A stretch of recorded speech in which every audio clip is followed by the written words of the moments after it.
을 주신 황정아 의원입니다. 조규홍 보건복지부 장관께 질의드리겠습니다. 네. 네, 장관님. 최근 국민의힘 연찬회에서 이주호 사회부총리가 전공의를 복귀시킬 보관이 있냐는 질문에 6개월만 버티면 우리가 이긴다고 말씀하셨습니다. 알고 계시죠? 그거는 부총리께서 잘못된 그 보도다라고 해명 내신 걸로 알겠습니다. 알고 있습니다. 마치 그 말을 들으면 마치 국민의 생명을 볼모 삼아서 전쟁이라도 벌이고 있는 듯한 윤석열 정부의 저열한 인식에 또 한 번 경악을 금치 못하겠습니다. 논란이 되자 정부는 의사를 대상으로 한 것이 아니라 의정 간 대화와 소통을 강조한 것이라는 얼토당토하는 변명을 내놓았습니다. 그럼 의사가 아니라 국민을 이긴다는 뜻입니까? 이 무슨 해괴망측한 변명입니까? 의원님 그렇게 말씀 안 하셨다고 부총리께서 해명 자료를 내셨다고 말씀드렸습니다. 네, 알겠습니다. 장관님, 의사는 의료 개혁의 동반자입니까? 아니면 윤석열 정권이 말하는 반국가 세력입니까? 동반자지 어떻게 반국가 세력이 되겠습니까? 의사들이 의료 현장을 떠나서 고통받는 국민들 그리고 아무런 말도 듣지 않으려는 독선적인 윤석열 대통령을 비판하는 사람들은 반국가 세력입니까? 아니라고 말씀드렸습니다. 네. 윤석열 정권의 막가파식 정책에 어느 하나 반기라도 들면 즉시 타도의 대상이 되는 것 같아서 정말 안타깝습니다. 윤석열 대통령이 최근 기자회견에서 비상진료 체계가 원활하게 가동되고 있다라며 의료 현장에 직접 가보라라는 황당한 발언을 내뱉었습니다. 보건복지부도 응급실의 99%가 운영되고 있다며 의료 붕괴 우려할 사항은 아니라는 현실과 한참 동떨어진 말을 내뱉었습니다. 정부가 이렇게 현실에서 눈을 돌리니 국민의 불안감만 증폭되고 있습니다. 대통령실은 응급실 뺑뺑이 사망 증가가 근거가 없다며 국민의 분노에 기름만 끼얹었습니다.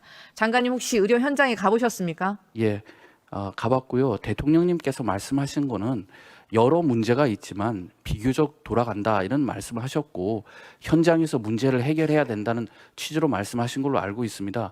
그리고 복지부가 병상 숫자뿐만 응급실 숫자뿐만 아니라 병상 숫자, 그다음에 응급실에 오시는 환자분 그리고 응급실에 알겠습니다. 근무하는 전문의 숫자도 그런데 아니 매일 윤석열 발표하고 대통령이 있습니다. 분명히 아무런 문제가 없다라고 말씀하시지 않으셨습니까? 누가요? 윤석열 대통령께서 그런 취지로 말씀하신 걸로 아는 걸로 취지를 이렇게 아니 거기도 여러 문제가 있다고 분명히 여러 문제가 말씀하셨- 있다고 말씀하셨죠. 네. 대통령실 주장처럼 우리의 불안감이 아무런 근거가 없는 것입니까? 대통령실이 정말 국민을 조롱하는 듯한 발언을 한 직후에 강원대 병원마저 응급실 성인 전역 진료를 중단했습니다. 아십니까? 네, 알고 있습니다. 세종 충남대 병원도 건국대 충주병원도 야간이나 주말에 응급실 운영을 중단했습니다. 네. 예, 이대 목동병원은 매주 수요일 그리고 아주대 병원도 매주 목요일 응급실 운영을 제한한다고 합니다. 이런데도 문제가 없습니까? 저희가 어제 브리핑할 때도 어려움이 있다고 분명히 말씀을 드렸고요. 정부가 최선을 다해서 중증 응급 환자의 진료 기능을 유지하겠다고 말씀드렸습니다. 네, 의료 현장에서 이렇게 비명이 줄줄이 터져 나오고 있는 거는 온 국민이 다 알고 있는 사실인데 윤석열 대통령과 정부는 어디 뭐 달나라에라도 살고 있습니까? 그래놓고 총리께서 의료대란의 책임이 그 시작이 전공의의 자리 이탈이라고 말씀하셨습니다. 어느 역대 정부도 하지 못할 망발입니다. 박민수 차관은 응급실 뺑뺑이가 일부 현장만의 이야기라는 말까지 꺼냈습니다. 일부 현장? 119 구급차가 뇌졸중 환자를 2차 병원에서 상급 종합병원으로 이송하려고 하지만 수속이 진행되지 않자 구급대원이 인근 병원이 다 안 돼서 전화드린 것이라며 병원 측에 다급하게 항의하는 모습이 공개되었습니다. 그리고 뇌혈전 의심 중학생은 의사가 없어서 응급실에서 12시간을 대기해야만 했습니다. 40대 임산부는 1시간 동안 병원 26곳을 거절해서 결국 구급차에서 출산을 했고 2살 아이가 응급실 뺑뺑이를 돌다 의식 불명 상태입니다. 아기가 너무 위급하다고 절규하는데도 의료진이 없다고 진료를 거부당했습니다. 이런데도 느끼시는 바가 없습니까? 지금 네. 2살 아이가 의식 불명에 빠졌는데 박민수 차관의 그 망언처럼 전화로 물어볼 정도였으니 경증입니까? 제가 그 박민수 차관의 그 인터뷰 내용을 제가 정확하게 알지는 못하는데 지금 우리가 경증이라고 하는 거는 이제 그 병에 따라 가지고 그 증상이 다르게 나타날 수 있기 때문에 환자분들이 아닙니다. 응급 의료기관에 가시면 의료진들께서 케이타스라고 하는 그 예, 분류 기준에 알겠습니다. 따라서 분류를 해드릴 겁니다. 국민들께서 불안해하고 계시는데 윤석열 정부 대통령의 오만과 독선 그리고 무능과 무책임을 감추기 위해서 어디까지 추락할 생각입니까? 2살 아이가 의식 불명이라는 끔찍한 소식에 정말 분노만 침입니다. 의료 현장에 문제가 없습니까?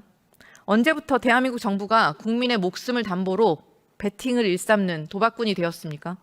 지역에서는 배후 진료 위기로 환자들이 이미 권역을 넘나들면서 진료받는 병원을 찾아서 뺑뺑이를 돌고 있는 게 현실입니다. 의대 정원 증원이 본질적 대책이라는 영양가 없는 도돌이표 답변만 하면 의료 대란이 해결됩니까? 의원님, 그냥 응급실 부족 문제 묻지 않았습니다. 제가 질문 답하세요. 그냥 경증 환자를 응급실 못 오게 한다고 해결이 될 문제가 아닙니다. 그럼 지역에 병원이 없어서 어쩔 수 없이 응급실 찾아야 하는 환자들은 어떻게 합니까? 게다가 지자체가 각종 재난 예방과 복구에 드는 비용을 부담하기 위해 성립해둔 재난관리기금까지 활용하라는 지침을 내린 것으로 알려졌습니다. 대통령은 아무런 문제가 없다고 하는데 재난 상황에서야 꺼내는 그 쌈짓돈을 쓰라고 하는 게 무슨 궤변입니까? 지금 중앙안전대책본부를 운영하고 있는데 이 상황을 재난으로 간주한다는 게 왜 그렇게 무리한 그 규정? 의료 재난, 사실상 재난관리기금을 쓰고 있는 것은 의료 재난 상태임을 인정하는 꼴 아닙니까? 그래서 저희는 재난 단계를 심각 단계로 올렸고 그러면 중대본을 재난 운영하고- 상황에 대통령이 그렇게 속 편한 소리만 하고 있어서야 되겠습니까? 국민의 목소리를 무시하고 국회 중재안까지 짓밟고 있는 윤석열 정부의 독선과 오기가 끝이 없습니다. 과학적 근거도 없는 2,000명 묻지마 증언 그 배정이조차 누가 참여했는지 그리고 어떤 근거로 배정을 했는지 회의 자료들까지 파기해 가서 감춘 그 독재 정책 밀실 행정 아닙니까? 의원님, 어떤 국민이 이런 정부와 정책을 믿고 따르겠습니까? 게다가 질병청이 지금 최근 코로나19 재유행이 정점을 지났다고 발표했습니다. 지금 개학 시즌이고 곧 추석 연휴도 있습니다. 하순의 코로나19 바이러스 농도가 전주 대비 마이너스 3%포인트라고 발표를 했는데 실상 검출률은 여전히 40% 수준입니다. 알고 계시죠? 네, 뭐 검출률의 정확한 수치는 제가 기억하지 못하고 있습니다. 절대량으로 이전 대비 10배 이상으로 훨씬 높지 않습니까? 말로만 괜찮다 하고 말을 하면 위기가 사라집니까?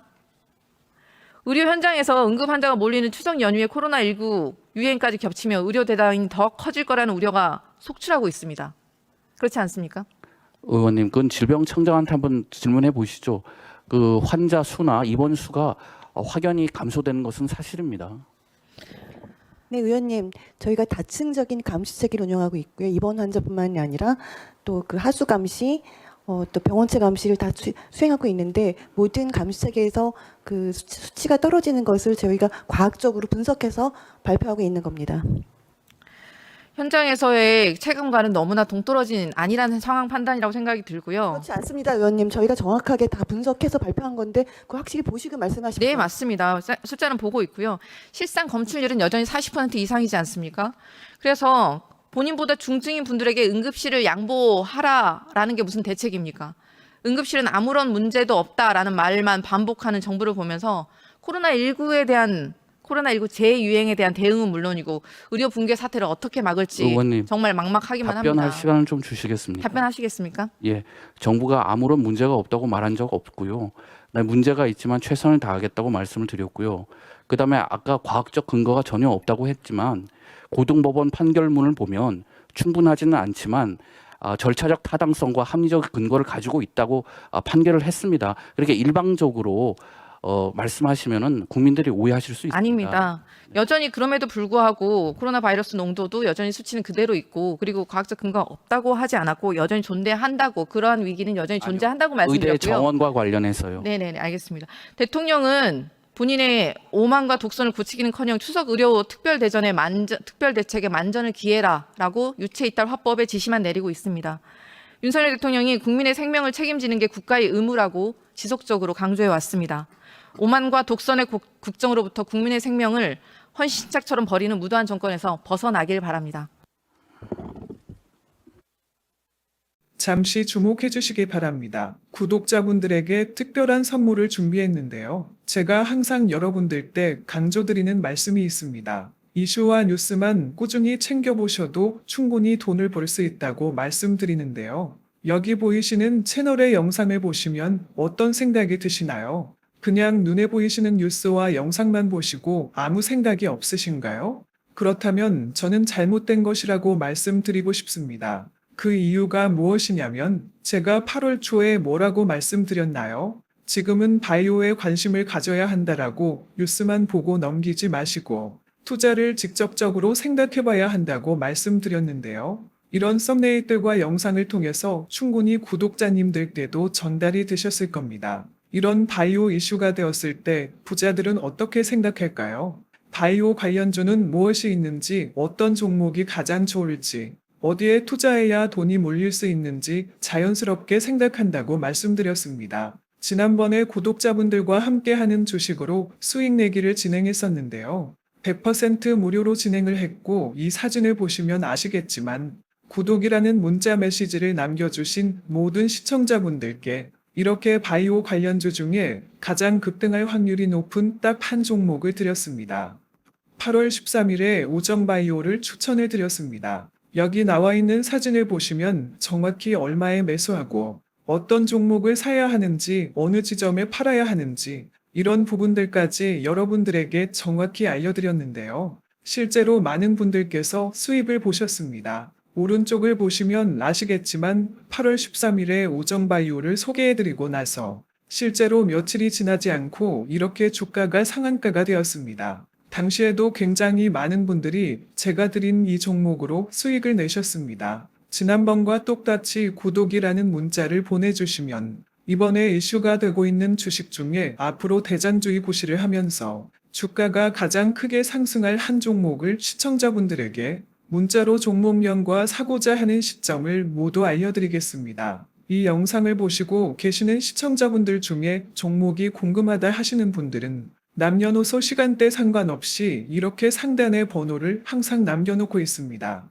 전화번호 010-8025-2352 똑같이 무료 급등 주식 문자를 보내드리겠습니다.